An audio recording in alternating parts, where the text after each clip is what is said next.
Hi friends, I am Karthik Dhruvam Academy இருந்து. Okay, இன்னைக்கு டே 7க்கு உண்டான லைவ் டெஸ்ட் வந்து பார்க்க போறோம்.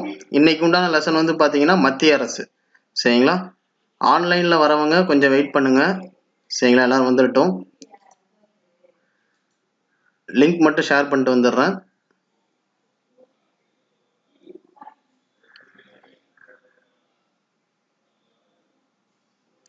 ஓகே, ஸ்டார்ட் பண்ணலாம். இன்னைக்கு உண்டான லெசன் வந்து பாத்தீங்கன்னா மத்திய அரசு. சரிங்களா? ஓகே, ஸ்டார்ட் பண்ணலாம். ஃபர்ஸ்ட் கொஸ்டின் பாருங்க. இந்திய அரசியலமைப்பின் பகுதி 5ல் உள்ள எந்த சட்ட பிரிவுகள் நடுவண் அரசின் நிர்வாகம் பற்றி குறிப்பிடுகின்றன? சரிங்களா? அதாவது இந்திய அரசியலமைப்போட பகுதி 5ல உள்ள எந்த சட்ட பிரிவு வந்து பாத்தீங்கன்னா நடுவண் அரசோட நிர்வாகம் பற்றி குறிப்பிடுகிறது? ஓகேவா? ஒரு கொஸ்டினுக்கு மேக்சிமம் வந்து ஒரு 10 செகண்ட் டைம் எடுத்துங்க. அதுக்கு மேல டைம் எடுத்துக்காதீங்க. சரிங்களா?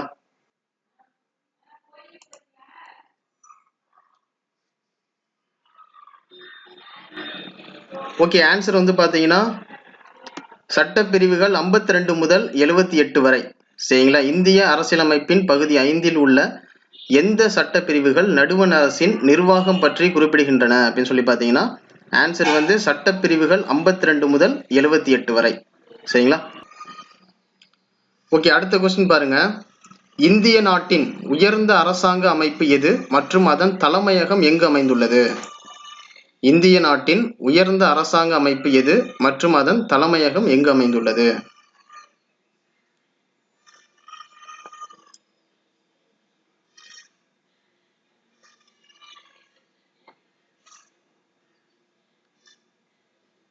ஓகே, ஆன்சர் வந்து பாத்தீங்கன்னா நடுவண் அரசு, புதுடெல்லி. சரிங்களா? இந்திய நாட்டின் உயர்ந்த அரசாங்க அமைப்பு எதுன்னு சொல்லி பாத்தீங்கன்னா நடுவண் அரசு. சரிங்களா? மத்திய அரசு. மற்றும் அதன் தலைமையகம் வந்து எங்க இருக்கு அப்படின்னு சொல்லி பாத்தீங்கன்னா புதுடெல்லியில. சரிங்களா? ஓகே, அடுத்த கொஸ்டின் பாருங்க. நடுவண் அரசின் நிர்வாக தலைவர் யார்? நடுவண் அரசோட நிர்வாக தலைவர் வந்து யாருன்னு சொல்லுங்க. நடுவண் அரசோட நிர்வாக தலைவர்.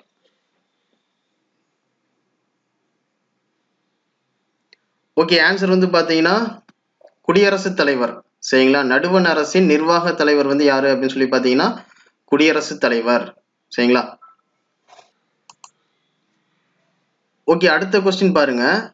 எந்த அரசமைப்பு சட்ட பிரிவின்படி குடியரசுத் தலைவர் நடுவண் அரசின் நிர்வாக அதிகாரங்களை செயல்படுத்துகிறார்?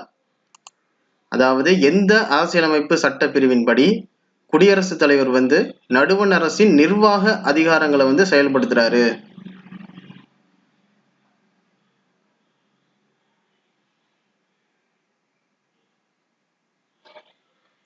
ஓகே, ஆன்சர் வந்து பாத்தீங்கன்னா சட்டப்பிரிவு 53. சரிங்களா? எந்த அரசமைப்பு சட்டப்பிரிவின்படி குடியரசுத் தலைவர் நடுவண் அரசின் நிர்வாக அதிகாரங்களை செயல்படுத்துகிறார் அப்படின்னு சொல்லி பாத்தீங்கன்னா ஆன்சர் வந்து சட்டப்பிரிவு 53. சரிங்களா? அடுத்த கொஸ்டின் பாருங்க. குடியரசுத் தலைவராக தேர்ந்தெடுக்கப்பட்ட ஒருவருக்கு பதவியேற்பு உறுதிமொழி செய்து வைப்பவர் யார்? அதாவது குடியரசுத் தலைவரா ஒருத்தரை வந்து தேர்ந்தெடுத்திருக்காங்க அப்படின்னா அவருக்கு வந்து பதவியேற்பு உறுதிமொழி செய்து வைப்பவர் வந்து யாருன்னு சொல்லுங்க.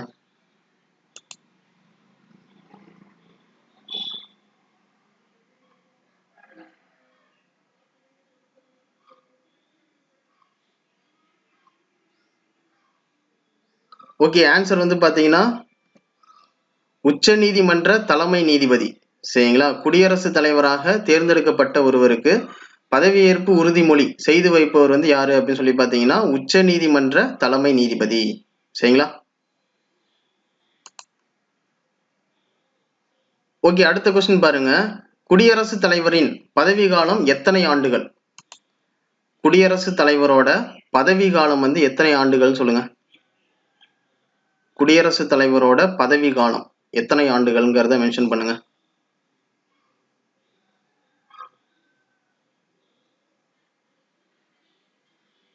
ஓகே, ஆன்சர் வந்து பாத்தீங்கன்னா 5 ஆண்டுகள்.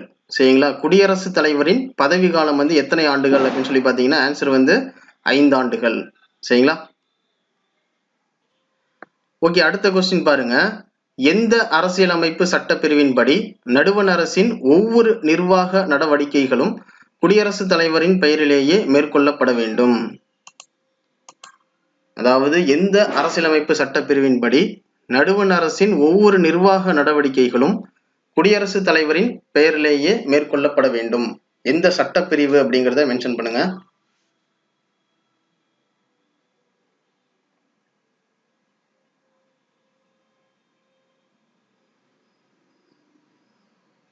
ஓகே, ஆன்சர் வந்து பாத்தீங்கன்னா சட்டப்பிரிவு 77. சரிங்களா? எந்த அரசியலமைப்பு சட்டப்பிரிவின்படி நடுவண் அரசின் ஒவ்வொரு நிர்வாக நடவடிக்கைகளும் வந்து பாத்தீங்கன்னா குடியரசுத் தலைவரின் பெயரிலேயே மேற்கொள்ளப்பட வேண்டும். அது வந்து எந்த சட்டப்பிரிவுனா சட்டப்பிரிவு 77. சரிங்களா? ஓகே, அடுத்த கொஸ்டின் பாருங்க. பிரதம அமைச்சரையும் மற்ற அமைச்சர்களையும் நியமிப்பவர் யார்? பிரதம அமைச்சரையும் மற்ற அமைச்சர்களையும் யாரு வந்து நியமிக்கிறாங்க? பிரதம அமைச்சரையும் மற்ற அமைச்சர்களையும் நியமிப்பவர் யார்?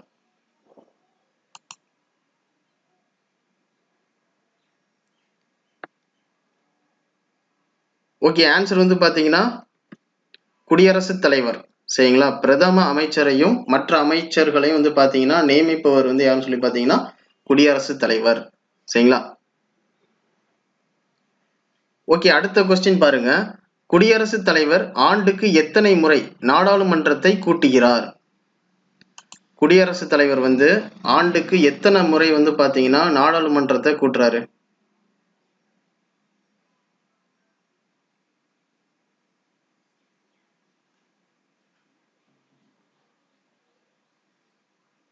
ஓகே, ஆன்சர் வந்து பாத்தீங்கன்னா 2 முறை.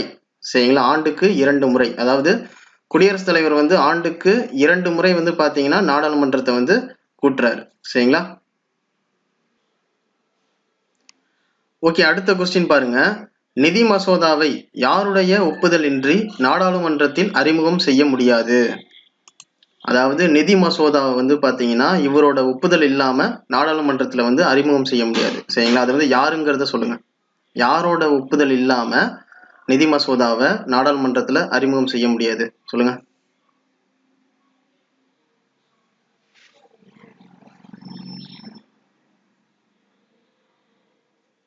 ஓகே, ஆன்சர் வந்து பாத்தீங்கன்னா குடியரசுத் தலைவர். சரிங்களா? குடியரசுத் தலைவரோட ஒப்புதல் இல்லாம நிதி மசோதா வந்து பாத்தீங்கன்னா நாடாளுமன்றத்துல அறிமுகம் செய்ய முடியாது. சரிங்களா? ஓகே, அடுத்த கொஸ்டின் பாருங்க. கலை, இலக்கியம், அறிவியல், விளையாட்டு மற்றும் சமூக பணி ஆகிய துறைகளில் சிறந்து விளங்கும் எத்தனை நபர்களை குடியரசுத் தலைவர் மாநிலங்களவைக்கு நியமிக்கிறார்? அதாவது கலை, இலக்கியம், அறிவியல், விளையாட்டு, சமூக பணி இதெல்லாம் சிறந்து விளங்குற ஒரு குறிப்பிட்ட நபர்களை வந்து பாத்தீங்கன்னா குடியரசுத் தலைவர் வந்து மாநிலங்களவைக்கு நியமிப்பார். சரிங்களா? அது வந்து எத்தனை நபர்கள் அப்படிங்கிறத மென்ஷன் பண்ணுங்க. எத்தனை நபர்கள்?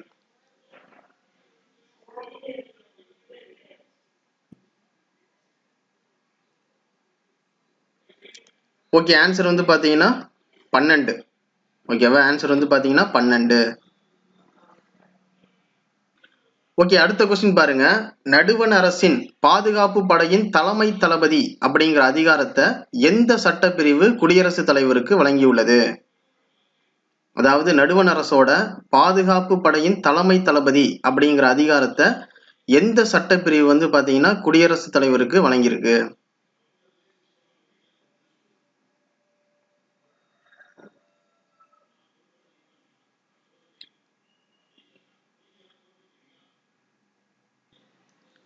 ஓகே, ஆன்சர் வந்து பாத்தீங்கன்னா சட்டப்பிரிவு 53(2).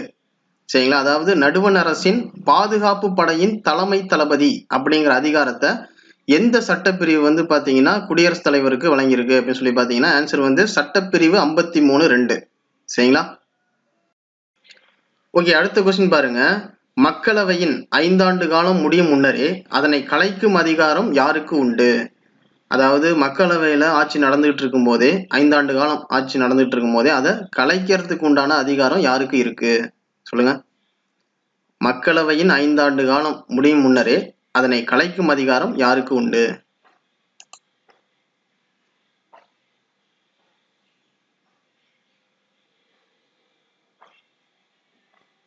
ஓகே, ஆன்சர் வந்து பாத்தீங்கன்னா குடியரசுத் தலைவர். சரிங்களா? மக்களவையின் 5 ஆண்டு காலம் முடியும் முன்னரே அதனை கலைக்கும் அதிகாரம் யாருக்கு உண்டு அப்படின்னு சொல்லி பாத்தீங்கன்னா ஆன்சர் வந்து குடியரசுத் தலைவர். சரிங்களா? ஓகே, அடுத்த கொஸ்டின் பாருங்க. நெருக்கடி நிலையை அறிவிக்கும் அதிகாரம் எந்த சட்டப்பிரிவின்படி குடியரசுத் தலைவருக்கு வழங்கப்பட்டுள்ளது? அதாவது நெருக்கடி நிலையை அறிவிக்கிறோம் அதிகாரம் வந்து பாத்தீங்கன்னா குடியரசுத் தலைவருக்கு வந்து வழங்கியிருக்காங்க. அது வந்து எந்த சட்டப்பிரிவின்படி அது வழங்கியிருக்காங்க? நெருக்கடி நிலையை அறிவிக்கும் அதிகாரம் எந்த சட்டப்பிரிவின்படி குடியரசுத் தலைவருக்கு வழங்கப்பட்டுள்ளது?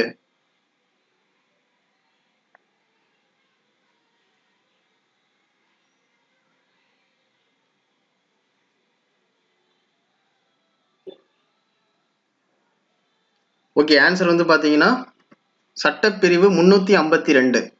சரிங்களா? நெருக்கடி நிலையை அறிவிக்கும் அதிகாரம் எந்த சட்டப்பிரிவின்படி குடியரசுத் தலைவருக்கு வழங்கப்பட்டுள்ளது அப்படின்னு சொல்லி பாத்தீங்கன்னா ஆன்சர் வந்து சட்டப்பிரிவு 352.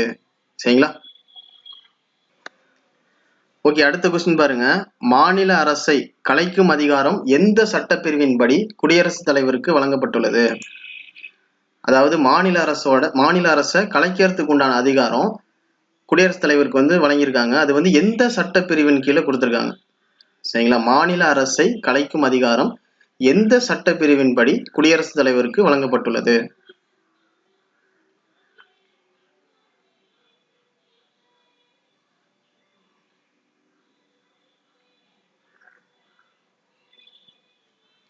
ஓகே, ஆன்சர் வந்து பாத்தீங்கன்னா சட்டப்பிரிவு 356.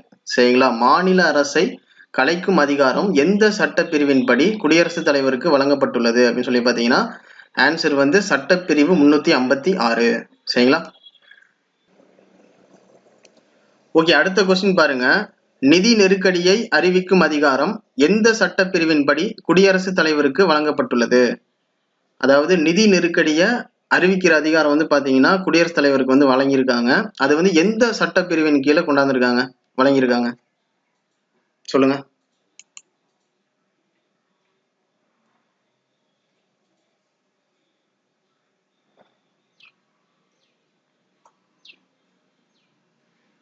ஓகே, ஆன்சர் வந்து பாத்தீங்கன்னா சட்டப்பிரிவு 360.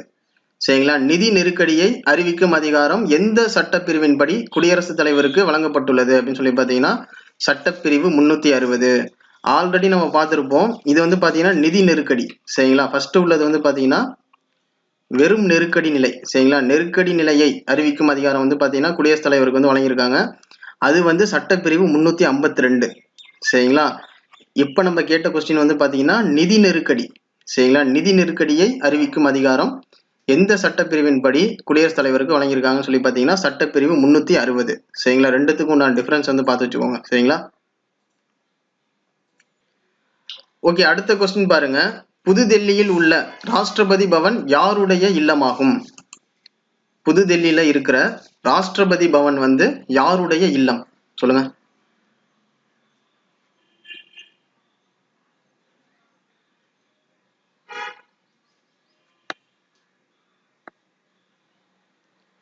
ஓகே, ஆன்சர் வந்து பாத்தீங்கன்னா குடியரசுத் தலைவர். சரிங்களா? புதுடெல்லியில் உள்ள ராஷ்டிரபதி பவன் யாருடைய இல்லம் அப்படின்னு சொல்லி பாத்தீங்கன்னா குடியரசுத் தலைவர். சரிங்களா? ஓகே, அடுத்த கொஸ்டின் பாருங்க. குடியரசுத் தலைவர் தன்னுடைய பணித்துறப்பு கடிதத்தினை யாரிடம் வழங்கலாம்? குடியரசுத் தலைவர் வந்து தன்னோட பணித்துறப்பு கடிதத்தினை அதாவது ரெசிக்னேஷன் லெட்டர் இருக்குல்ல அதை வந்து யார்கிட்ட வழங்கலாம்?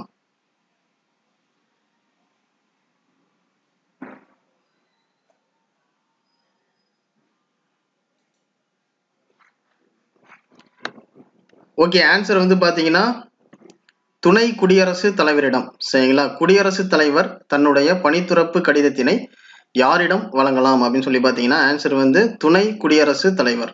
சரிங்களா? ஓகே, அடுத்த கொஸ்டின் பாருங்க. குடியரசுத் தலைவர் எந்த சட்ட பிரிவின்படி அரசியலமைப்பை மீறிய குற்றச்சாட்டு நிரூபிக்கப்படுவதன் மூலம் பதவி நீக்கம் செய்யப்படலாம்?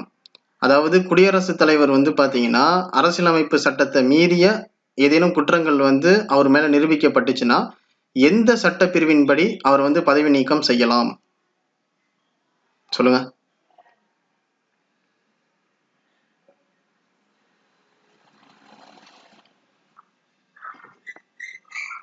ஓகே, ஆன்சர் வந்து பாத்தீங்கன்னா சட்டப்பிரிவு 61. சரிங்களா? குடியரசுத் தலைவர் எந்த சட்டப்பிரிவின்படி அரசியலமைப்பை மீறிய குற்றச்சாட்டு நிரூபிக்கப்படுவதன் மூலம் பதவி நீக்கம் செய்யப்படலாம் அப்படின்னு சொல்லி பாத்தீங்கன்னா ஆன்சர் வந்து சட்டப்பிரிவு 61. சரிங்களா? ஓகே, அடுத்த கொஸ்டின் பாருங்க. எந்த சட்டப்பிரிவின்படி நாட்டின் 2வது உயர்ந்த பதவியை துணை குடியரசுத் தலைவர் வகிக்கிறார்? அதாவது எந்த சட்டப்பிரிவின்படி நாட்டோட 2வது உயர்ந்த பதவியை வந்து பாத்தீங்கன்னா துணை குடியரசுத் தலைவர் வகிக்கிறார்? எந்த சட்டப்பிரிவு அப்படிங்கறத மென்ஷன் பண்ணுங்க.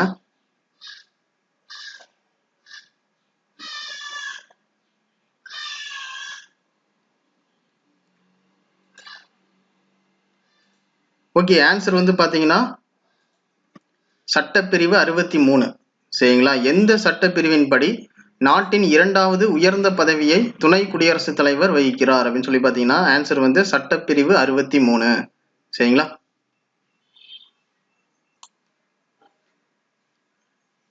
ஓகே, அடுத்த கொஸ்டின் பாருங்க. இந்தியாவின் முதல் துணை குடியரசுத் தலைவர் யார்? இந்தியாவோட முதல் துணை குடியரசுத் தலைவர் யார்?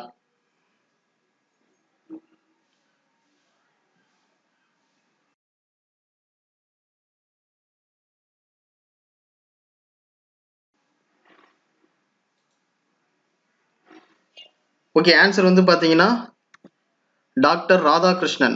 சரிங்களா? இந்தியாவின் முதல் துணை குடியரசுத் தலைவர் யார் அப்படின்னு சொல்லி பாத்தீங்கன்னா ஆன்சர் வந்து டாக்டர் ராதாகிருஷ்ணன். சரிங்களா? ஓகே, அடுத்த கொஸ்டின் பாருங்க. இந்திய துணை குடியரசுத் தலைவரின் பதவியானது எந்த நாட்டின் துணை குடியரசுத் தலைவரின் பதவியை போன்றது? அதாவது இந்திய துணை குடியரசுத் தலைவரோட பதவி இருக்கு பாத்தீங்களா, அது வந்து எந்த நாட்டோட துணை குடியரசுத் தலைவரோட பதவியை போன்றது? சொல்லுங்க, எந்த நாடுங்கிறத மென்ஷன் பண்ணுங்க.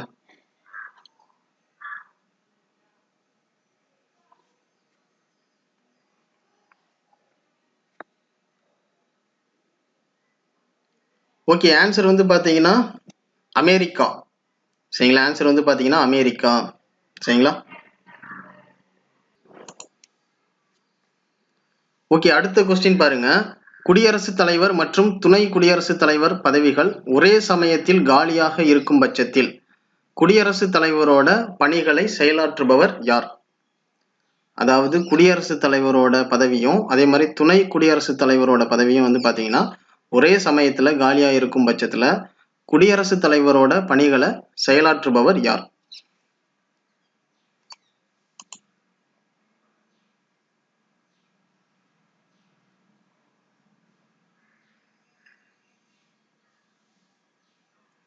ஓகே, ஆன்சர் வந்து பாத்தீங்கன்னா உச்ச நீதிமன்ற தலைமை நீதிபதி.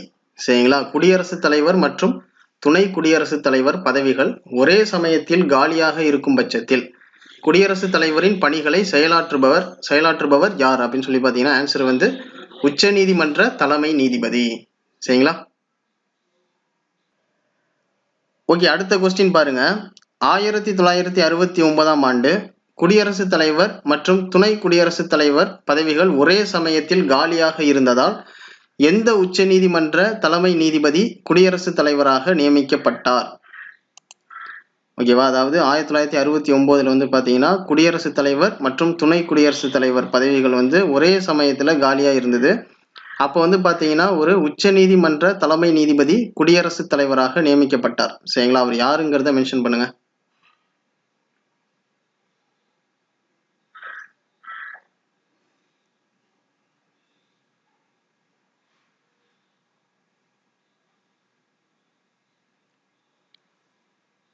ஓகே, ஆன்சர் வந்து பாத்தீங்கன்னா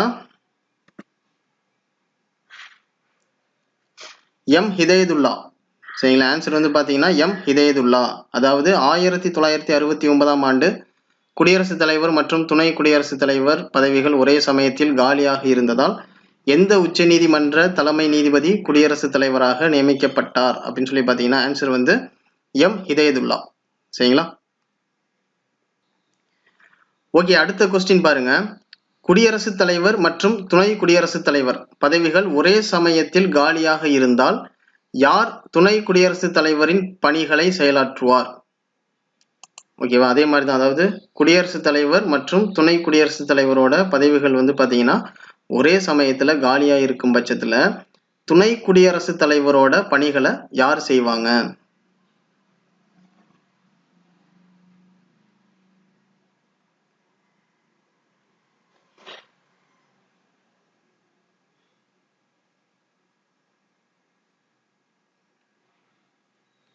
ஓகே, ஆன்சர் வந்து பார்த்தீங்கன்னா மாநிலங்களவையின் துணைத் தலைவர். சரிங்களா? மாநிலங்களவையின் துணைத் தலைவர், அதாவது குடியரசுத் தலைவர் மற்றும் துணை குடியரசுத் தலைவர் பதவிகள் ஒரே சமயத்தில் காலியாக இருந்தால் யார் துணை குடியரசுத் தலைவரின் பணிகளை செயலாற்றுவார் அப்படின்னு சொல்லி பார்த்தீங்கன்னா ஆன்சர் வந்து மாநிலங்களவையின் துணைத் தலைவர். சரிங்களா? ஓகே, அடுத்த கொஸ்டின் பாருங்க. துணை குடியரசுத் தலைவரின் பதவியை நீக்கம் செய்ய கொண்டு வரப்படும் தீர்மானம் குறைந்தபட்சம் எத்தனை நாட்களுக்கு முன்னரே துணை குடியரசுத் தலைவருக்கு ஒரு அறிவிப்பை வழங்க வேண்டும்? அதாவது துணை குடியரசுத் தலைவரோட பதவியை வந்து நீக்கம் செய்யணும் அப்படின்னா குறைந்தபட்சம் எத்தனை நாட்களுக்கு முன்னாடியே, சரிங்களா, எத்தனை நாட்களுக்கு முன்னாடியே துணை குடியரசுத் தலைவருக்கு ஒரு அறிவிப்பை வழங்க வேண்டும்? எத்தனை நாட்கள்ங்கிறத மென்ஷன் பண்ணுங்க.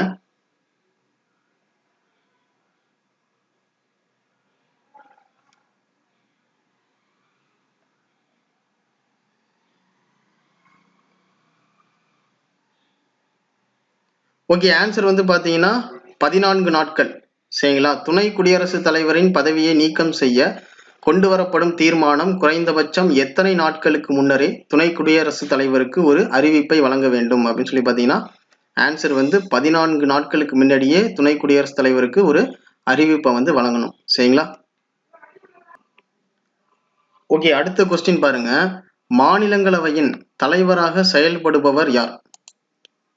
மாநிலங்களவையோட தலைவராக செயல்படுபவர் யார்?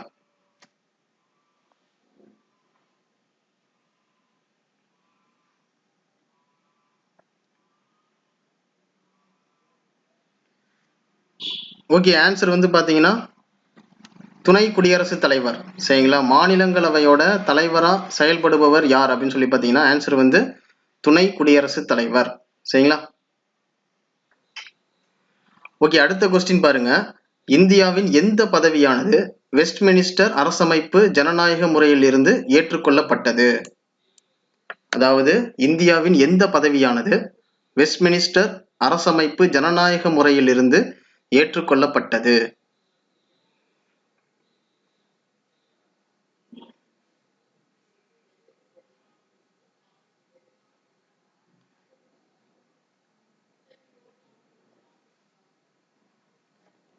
ஓகே, ஆன்சர் வந்து பாத்தீங்கன்னா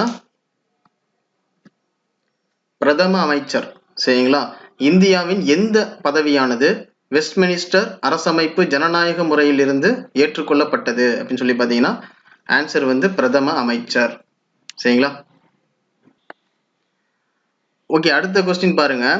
மக்களவையின் பெரும்பான்மை கட்சியின் தலைவரை, அதாவது பிரதம அமைச்சரை யார் நியமனம் செய்கிறார்? அதாவது நம்ம நாட்டோட பிரதமரை வந்து யாரு நியமனம் செய்யறாங்கன்னு சொல்லுங்க.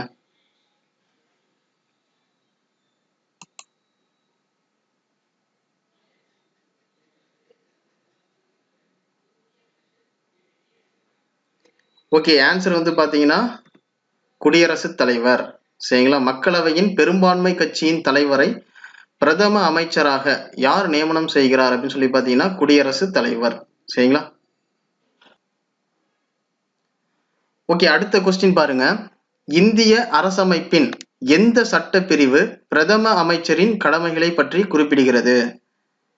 அதாவது இந்திய அரசியலமைப்போட எந்த சட்டப்பிரிவு வந்து பாத்தீங்கன்னா பிரதமரோட, சரிங்களா, பிரதமரோட கடமைகளை பத்தி சொல்லுதுன்னு சொல்லுங்க. எந்த சட்டப்பிரிவு அப்படிங்கறத சொல்லுங்க.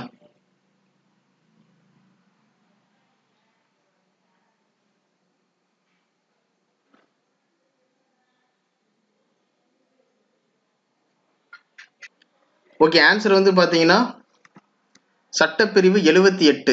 சரிங்களா? இந்திய அரசமைப்பின் எந்த சட்டப்பிரிவு பிரதம அமைச்சரின் கடமைகளை பற்றி குறிப்பிடுகிறது அப்படின்னு சொல்லி பாத்தீங்கன்னா ஆன்சர் வந்து சட்டப்பிரிவு 78.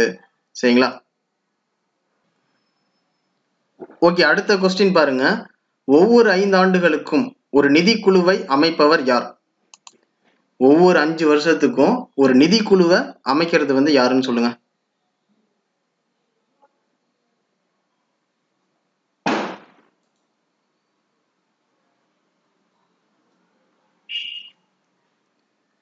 ஓகே, ஆன்சர் வந்து பாத்தீங்கன்னா குடியரசுத் தலைவர். சரிங்களா, ஒவ்வொரு 5 ஆண்டுகளுக்கும் ஒரு நிதிக்குழுவை அமைப்பவர் யார் அப்படின்னு சொல்லி பாத்தீங்கன்னா ஆன்சர் வந்து குடியரசுத் தலைவர். சரிங்களா. ஓகே, அடுத்த கொஸ்டின் பாருங்க. சர்வதேச மாநாடுகளான காமன்வெல்த், அதுக்கப்புறம் அணிசேரா நாடுகளின் உச்சி மாநாடு, அதுக்கப்புறம் ஷார்க் நாடுகளின் மாநாடு ஆகியவற்றில் இந்திய நாட்டின் பிரதிநிதியாக கலந்து கொள்பவர் யார்? சரிங்களா, அதாவது சர்வதேச மாநாடுகளான காமன்வெல்த், அதுக்கப்புறம் அணிசேரா நாடுகளின் உச்சி மாநாடு, அதுக்கப்புறம் சார்க் நாடுகளின் மாநாடு. சரிங்களா, இதுல வந்து பாத்தீங்கன்னா நம்ம இந்திய நாட்டில இருந்து ஒருத்தர் போய் கலந்துப்பாங்க. நம்ம இந்திய நாட்டின் பிரதிநிதியாக கலந்து கொள்பவர் யார் சொல்லுங்க.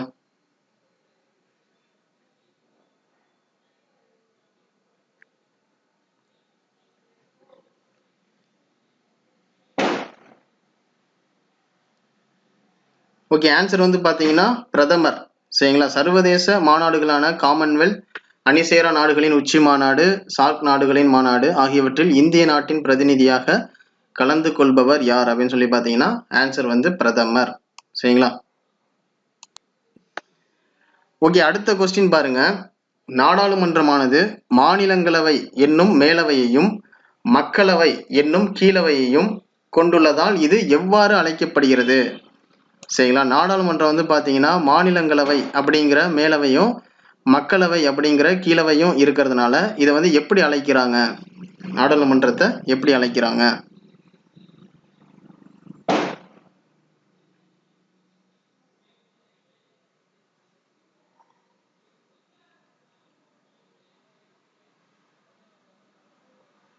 ஓகே, ஆன்சர் வந்து பாத்தீங்கன்னா ஈரவை சட்டமன்றம். சரிங்களா, 2 அவை இருக்கிறதுனால இது ஈரவை சட்டமன்றம். சரிங்களா. ஓகே, அடுத்தது பாருங்க. ராஜ்யசபா என்று அழைக்கப்படும் மாநிலங்களவை வந்து பாத்தீங்கன்னா எத்தனை உறுப்பினர்களை கொண்டது? மாநிலங்களவை வந்து பாத்தீங்கன்னா எத்தனை உறுப்பினர்களை கொண்டது?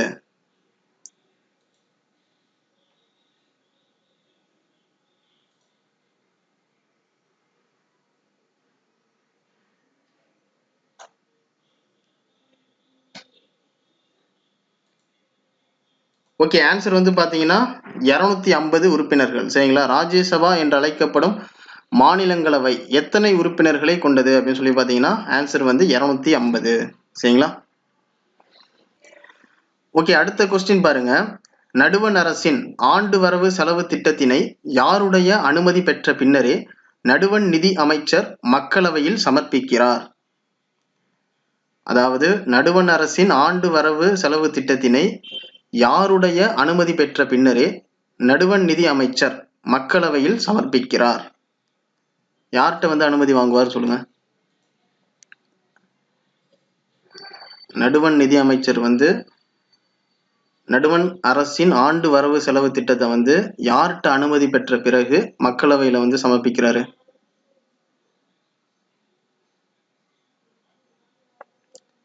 ஓகே, ஆன்சர் வந்து பாத்தீங்கன்னா குடியரசுத் தலைவர். சரிங்களா, குடியரசுத் தலைவர்கிட்ட அனுமதி பெற்ற பிறகுதான் என்ன பண்ணுவாரு நடுவண் நிதி அமைச்சர் வந்து மக்களவையில சமர்ப்பிப்பார். சரிங்களா, அதாவது ஆண்டு வரவு செலவு திட்டத்தை வந்து பாத்தீங்கன்னா நடுவண் நிதி அமைச்சர் வந்து குடியரசுத் தலைவர்கிட்ட அனுமதி பெற்ற பிறகுதான் மக்களவையில சமர்ப்பிப்பாரு. சரிங்களா. ஓகே, அடுத்த கொஸ்டின் பாருங்க. மாநிலங்களவை உறுப்பினர்களின் பதவி காலம் எத்தனை ஆண்டுகள்? மாநிலங்களவை உறுப்பினர்களோட பதவி காலம் வந்து எத்தனை ஆண்டுகள்னு சொல்லுங்க. மாநிலங்களவையோட உறுப்பினர்களோட பதவி காலம் எத்தனை ஆண்டுகள்ங்கிறத மென்ஷன் பண்ணுங்க.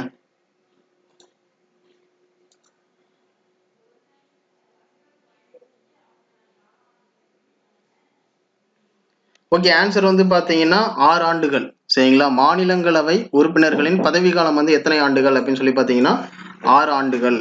சரிங்களா. ஓகே, அடுத்த கொஸ்டின் பாருங்க.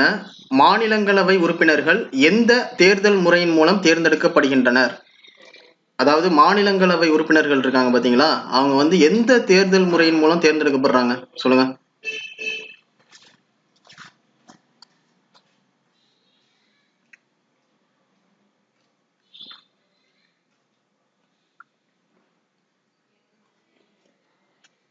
ஓகே, ஆன்சர் வந்து பாத்தீங்கன்னா மறைமுக தேர்தல். சரிங்களா? மாநிலங்களவை உறுப்பினர்கள் எந்த தேர்தல் முறையின் மூலம் தேர்ந்தெடுக்கப்படுகின்றனர் அப்படின்னு சொல்லி பாத்தீங்கன்னா ஆன்சர் வந்து மறைமுக தேர்தல். சரிங்களா? ஓகே, அடுத்த கொஸ்டின் பாருங்க. நிதி மசோதாவுக்கு மாநிலங்களவையில் எத்தனை நாட்களுக்குள் ஒப்புதல் அளிக்கவில்லை எனில் ஒப்புதல் பெறாமலேயே சட்டமாகிவிடும். அதாவது நிதி மசோதாவுக்கு வந்து பாத்தீங்கன்னா மாநிலங்களவை வந்து ஒரு குறிப்பிட்ட நாள் வரையும் ஒப்புதல் அளிக்காம வச்சிருக்கலாம். ஆனா அந்த நாள் தாண்டிடுச்சு அப்படின்னா அந்த நிதி மசோதா வந்து பாத்தீங்கன்னா ஒப்புதல் பெறாமலேயே, அதாவது மாநிலங்களவையோட ஒப்புதல் பெறாமலேயே அது வந்து சட்டமாயிடும். சரிங்களா? அது வந்து எத்தனை நாட்கள் அவங்க வந்து தாமதப்படுத்தலாம், அதை மட்டும் சொல்லுங்க. எத்தனை நாட்கள் அப்படிங்கறத மென்ஷன் பண்ணுங்க.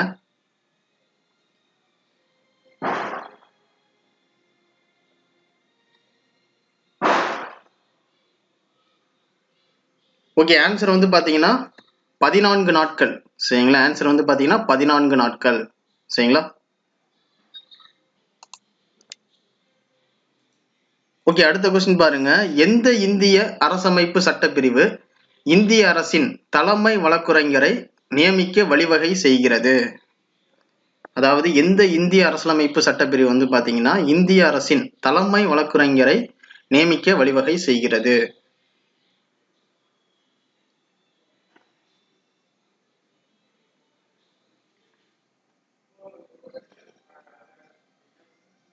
ஓகே, ஆன்சர் வந்து பாத்தீங்கன்னா சட்டப்பிரிவு 76. சரிங்களா? எந்த இந்திய அரசியலமைப்பு சட்டப்பிரிவு இந்திய அரசின் தலைமை வழக்குரைஞரை நியமிக்க வழிவகை செய்கிறது அப்படின்னு சொல்லி பாத்தீங்கன்னா ஆன்சர் வந்து சட்டப்பிரிவு 76. சரிங்களா? ஓகே, அடுத்த கொஸ்டின் பாருங்க. இந்திய அரசின் தலைமை வழக்கறிஞரை யார் நியமனம் செய்கிறார்? இந்திய அரசோட தலைமை வழக்கறிஞரை வந்து பாத்தீங்கன்னா யாரு நியமனம் செய்யறாங்க? யார் நியமனம் செய்யறாங்கன்னு சொல்லுங்க.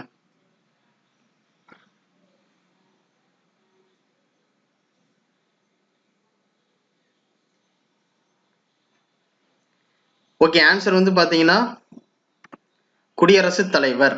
சரிங்களா? இந்திய அரசின் தலைமை வழக்குரைஞரை யார் நியமனம் செய்கிறார் அப்படின்னு சொல்லி பாத்தீங்கன்னா ஆன்சர் வந்து குடியரசுத் தலைவர். சரிங்களா? ஓகே, அடுத்த கொஸ்டின் பாருங்க. நடுவண் அரசாங்கத்தின் 3வது அங்கம் வந்து எதுன்னு சொல்லுங்க.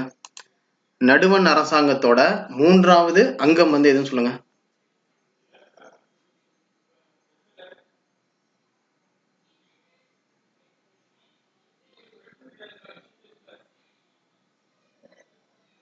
ஓகே, ஆன்சர் வந்து பாத்தீங்கன்னா நீதித்துறை. சரிங்களா? நடுவண் அரசாங்கத்தின் 3வது அங்கம் வந்து எதுன்னு சொல்லி பாத்தீங்கன்னா நீதித்துறை. சரிங்களா? ஓகே, அடுத்த கொஸ்டின் பாருங்க. இந்திய அரசமைப்பு சட்டத்தின் பாதுகாவலர் யார்? இந்திய அரசமைப்பு சட்டத்தோட பாதுகாவலர் வந்து யாருன்னு சொல்லுங்க.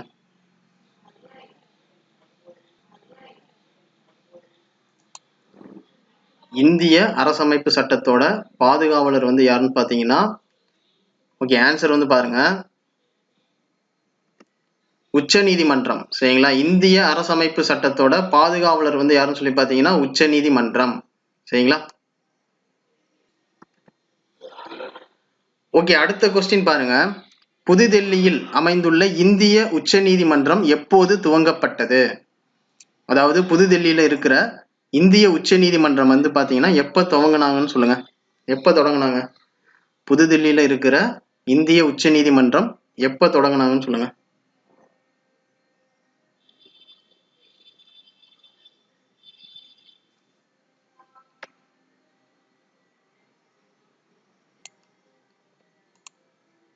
ஓகே, ஆன்சர் வந்து பாத்தீங்கன்னா 1950 ஜனவரி 28.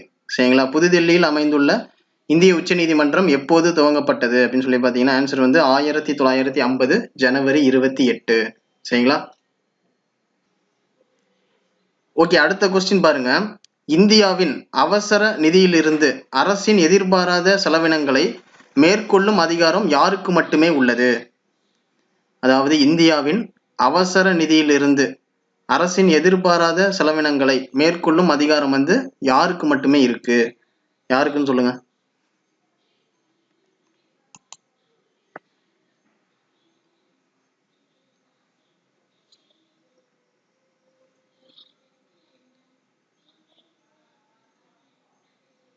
ஓகே, ஆன்சர் வந்து பாத்தீங்கன்னா குடியரசுத் தலைவர். சரிங்களா? ஆன்சர் வந்து பார்த்தீங்கன்னா குடியரசுத் தலைவர். சரிங்களா? ஓகே, அடுத்த கொஸ்டின் பாருங்க. இந்திய உச்சநீதிமன்ற தலைமை நீதிபதியை யார் நியமனம் செய்கிறார்? அதாவது இந்திய உச்சநீதிமன்ற தலைமை நீதிபதி இருக்காங்கல்ல, அவங்கள யார் நியமனம் செய்யறாங்கன்னு சொல்லுங்க.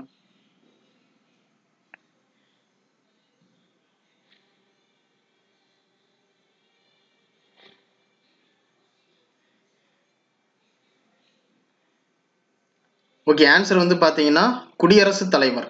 ஓகேவா? இந்திய உச்சநீதிமன்ற தலைமை நீதிபதியை யார் நியமனம் செய்கிறார் அப்படின்னு சொல்லி பாத்தீங்கன்னா ஆன்சர் வந்து குடியரசுத் தலைவர்.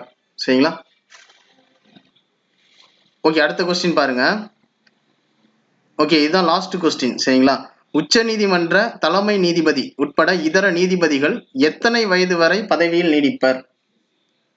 அதாவது உச்சநீதிமன்ற தலைமை நீதிபதி உட்பட இதர நீதிபதிகளையும் சேர்த்து அவங்க எல்லாருமே எத்தனை வயசு வரையும் அவங்க பதவியில இருப்பாங்க?